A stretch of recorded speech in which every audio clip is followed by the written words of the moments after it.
Yung kinuha natin sa kapitbahay yung binigay. Basa, kasi basa ako ng ulan. Pagkatapos natin mag-live, nagdiretso na ako dito sa baba. Kasi diba tumawag yung kapitbahay kung may kukunin tayong damit. Parang umulan yata.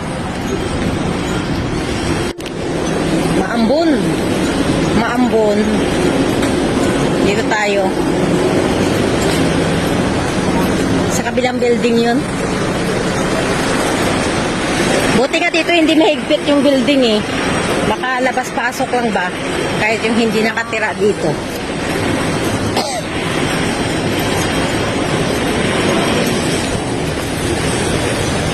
Kaya dito tayo. Ay. May garden dito. Hindi yatin.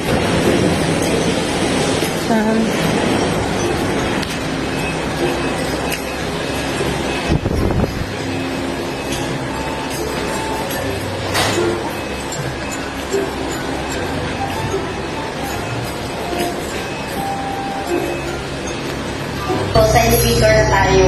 Luma na yung building dito. Tingnan nyo.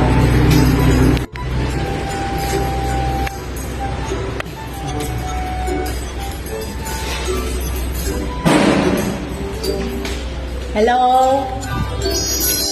Sabi niya, you're so beautiful. Hindi ko na binidyo kasi nakakahiya. Ito yung binigay niya sa akin. Wow! Alam mo na, siyempre, mahilig talaga sa... Mahilig ko talaga sa... Ano eh? Ito. Ito yung mga dress.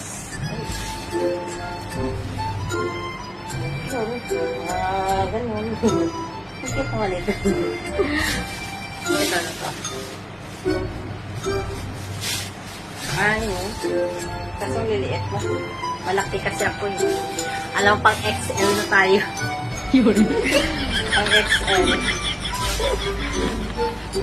Yan, mag-bet yan. Ang ganda nito ng green. Ay, ang ganda nito ng green. Wow. Dress. Pasuot na nito. Pasuot. Pasuot niya nito. Ang ganda. Ito yung mga gusto ko, yung mga hal-hal na pa. Ito.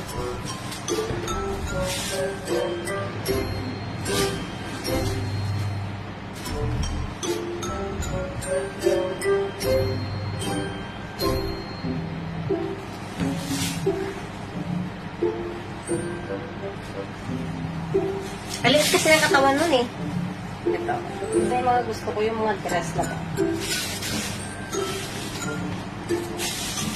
Sabi niya sa akin, you're so beautiful. Wow.